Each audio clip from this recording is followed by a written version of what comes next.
Hi everybody, we are back with another episode, with another hiking or walking. We are at the flower garden with Flor. We are at the Flor garden with Flor. So yeah, how are you, Flor? I'm good. How about yourself? Bien. Good. Yeah, staying busy. Yeah, it's a nice weather. It is very nice. It's cooled down a little bit. Yeah. So we are here highlighting different Latino entrepreneurs, young Latino entrepreneurs. So yeah, tell us a little bit about you. Where are you from? What are your hobbies? Yeah, let the people know who you are. Yeah, so I'm actually from a border town in Texas, and something special to that area is that a lot of us grew up in one country. Actually, something really special about that area is that most of us grew up between both countries. Yeah. I actually was born in Texas, spent about a week there, went back to Mexico, grew up there. So I actually consider myself an immigrant when we came back to the United States for schooling. Throughout, even though we were at the States, every time we had a chance, we went back to Mexico. Most of my family is still there. I consider myself very lucky to not only have grown in Mexico, but also have grown in an indigenous community in Mexico with our indigenous beliefs. And I think part of that strength is what has gotten me here. Yeah. So you probably had a big culture shock when you moved to Kansas City. Yes, every part. Just how close people with their families and friends were. The number of people living in one house. What you did when you got home from school. How people treated you. What do you looked miss the at most? you about Mexico? Yeah. In Texas. Just being around my family and those that I love. I've been in Kansas City for almost 10 years, and they're 17 hours away. Yeah. So it's not as easy to make a trip there. So just having that familiarity of, any day going over to not just your parents' house, but to your tias, to have a family group, or you hang out with your grandma every other day. That's mostly what it is that I miss. Yeah. I'm from Monterrey, so yeah, it is 20 some hours, and we don't get to go as often. Yeah. So I know what you're saying, but every time we go, it's like we pick up right where we live. Yeah, it's a party. Yeah. So tell us about your life as a young entrepreneur. What do you do? Yeah, let our audience know what you do. Yeah, so I'm a trained musician. My goal for a very long time was to be an orchestral musician. From the first time I sat in an orchestra, that magical moment was just, I knew that's what I wanted to do for the rest of my life. That's what actually brought me to Kansas City, to the UMKC Conservatory. I started out as a performance major. When I moved to Kansas City, it was 2016. So it was not only was it the first time that I was living somewhere where I was actually a minority, but it was also when Donald Trump started his presidency campaign. So things changed really quickly. And for the first time, I realized just how the inequalities of the music industry, because I did all my school in South Texas. What was going on in the classroom didn't really affect who we were, because after classes were over, we were still speaking to each other in Spanish, listening to music and watching TV in Spanish. So we didn't feel that disconnection of identity.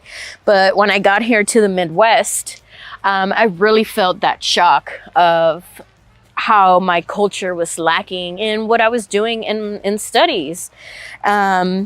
And then, Donald Trump exacerbated that, and I realized the severity of the inequality. So playing in an orchestra was no longer enough for me. So music changed my life. So I knew the transformative power of music. And I wanted to help through music. And so thankfully at UMKC, there was a nonprofit management certificate that I could add on to my music studies. And that's what I did. And then I really started thinking how we could use music to help people. So what we try to do at Colectiva Huehuecoyotl is not just help musicians, but help the community. So something that we felt really compelled to do was host free performances for nonprofits that cater to marginalized communities. That's a way that musicians could give back. Yeah. If you have a better party, more people will give to your cause, and that's something that we could do that provide with all of our training. As a separate concert series, we choose a nonprofit for a specific theme to concert, and everything that we gather from those concerts goes directly to the nonprofits. Yeah. We do outreach concerts. One of our biggest hits is the history of the mariachi. We also do Dia de los Muertos events where we build community altares. We talk about the symbolism of the altar, and we commune through music and telling stories of our loved ones. For musicians, what we do is host events that exalt the contribution of purposefully excluded communities in music. So we host a variety of festivals. We have had a flute track, an orchestra track, a piano track, lectures, concerts, recitals, anything you can think of that exalts the contribution of marginalized communities in music. Mm-hmm. And we've just been developing our own series and festivals that we can host and events that we can host for other organizations. Okay, let me back up. What yeah, of course. Colectiva Huehuecoyotl mean? What does Huehuecoyotl mean? Yeah. How did you pick that? Why? Yeah.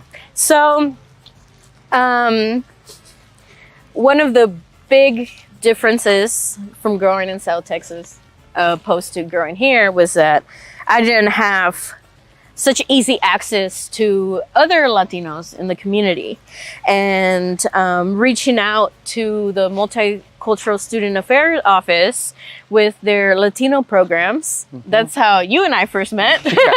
Yeah, just finding a community, mm-hmm. and becoming re-energized in what the community is doing really helped me centered on what I wanted to do in this next stage of my life with and through music. Mm-hmm. Huehuecoyotl is our deity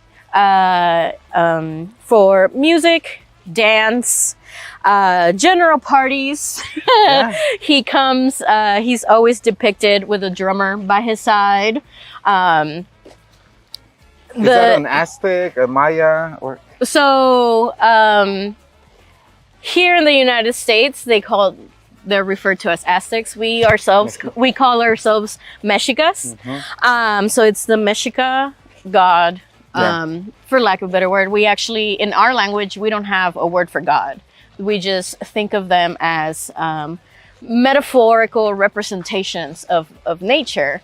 And the representation of music is Huehuecoyotl. Huehue stands for old, so he's old, and it doesn't mean his age. It's just it means how long he has been in our mythology. Uh-huh. So he's one of our oldest pre-Mexica deities. Wow.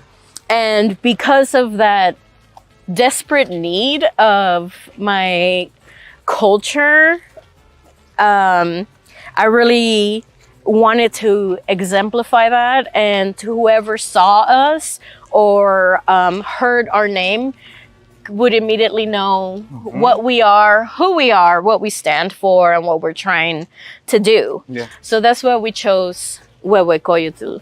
And Colectiva was just part of really bringing the sense of out of many, we are one. Mm-hmm. So we are a collective of artists, poets, musicians, composers, teachers, who want to answer the need of not just representation in art and culture, but just humanity in general. That's really cool. I didn't know all that history, but it's yeah, because we have lost so much history and we have been disconnected so much from our original. Yeah, even myself, that I grew up in an indigenous community. I didn't grow up with the teachings, you know, like I grew up with certain, of course, foods and rituals, certain words in our language, but not a complete comprehension or historical background. Yeah. And so I think that a lot of us in this generation are really looking forward to reconnecting with our indigenous roots and really finding ourselves. Yeah, yeah. What have been some of the milestones of the colectiva, what we call it? Any proud moments that you have? Our first performance was really great, right? It makes it tangible. It was at the university. We got to display who we are, what we do, but just a lot of the fundraising that we've been able to do. We've been able to fundraise for Women's Day, cancer research, Dia de los Muertos, and being able to help others through art is really what connects us to our higher selves and really connects us with our mission of creating more humanity through art. Yeah. With that, have there been any misconceptions or any challenges that you have overcome as a Latina entrepreneur? How have you? I think you kind of answered that, being unapologetically you. But yeah, tell me more. I think the misconceptions and the hardships are more from what other people try to, what's the word? Not portray, like Impose? mirror. Yeah, impose on you. Because growing up in a matriarchal country and society, indigenously in Mexico, I was never told that I couldn't do things. If anything, my dad and my uncles were the ones that were making sure that I knew that I could do anything I wanted by myself, you know, and I was strong enough and I was intelligent enough to do what I wanted.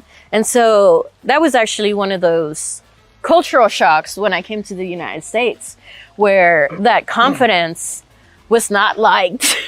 You mean the land of opportunity? Yeah, the land of dreams and opportunity was not so Dreaming opportunity. yeah, didn't like my dreams or the opportunities I wanted to take. So I think for me the hardship has been navigating these systems that make you want to feel inadequate and want to dissuade you before you even get started. I always say that I'm very blessed to have been grown up in Mexico and grown up indigenously, because that fearlessness that other people see and that great confidence is because of that culture that I grew up in. I was never made to feel less than, or that all the crazy ideas I was having were not plausible. If anything, they were encouraged. Yeah. So the biggest hardship has been navigating this a different country where people sometimes put those blocks on purpose, but sometimes also just like want you to feel bad on purpose, and like don't want you to think that you're able to accomplish the things that you want to. So what would you tell a young entrepreneur that they have an idea, but they're hesitating? Some words of encouragement. I always like to close my lectures with 2 points specifically for marginalized people BIPOC, or people of the global majority. And it's always one, have crazy ideas. Allow yourself to have crazy ideas, because as minorities in this country, we are not given that. It's not even an advantage, it's just an option. We are not given an option because of how hard you have to work to get half of what everybody else has. So one is allow yourself to dream these crazy ideas, you know, things that you don't even have to have a plan. Yeah. Just know what you want to do. Like if you have an end product, you can backwards engineer yourself to a plan. But the most important part is allowing yourself to have these crazy, wild ideas. And the second point is surround yourself with friends that are just as crazy as you, because they'll say yes to your ideas and then they'll want to join you in that process. Where can people find you? I know it's closer to Day of the Dead now. Yes. So I know you're going to be busy. Is there a website? Is there any social media? Yes, you can find us on Facebook, Colectiva Huehuecoyotl, or you can just search Colectiva KC on Facebook. On Instagram, we're under Flor Flute, and on Twitter, we're at Flor Cruz Flute. Our website is being revamped. Okay. That's why you can't find us there, but you can find more info on my link tree, which will be linked in all of those platforms. And we will be having our Dia de los Muertos this year at the Writer's Place. So check it out. Very accessible. We'll be online. So you can watch us from anywhere. We'll be talking a little bit about Dia de los Muertos, what it is, and music and poetry that ties into that celebration. That was it for our conversation with Flor. As you heard, she's an amazing musician, entrepreneur, and willing to help different artists. So yeah, stay tuned and make sure you watch the other episodes.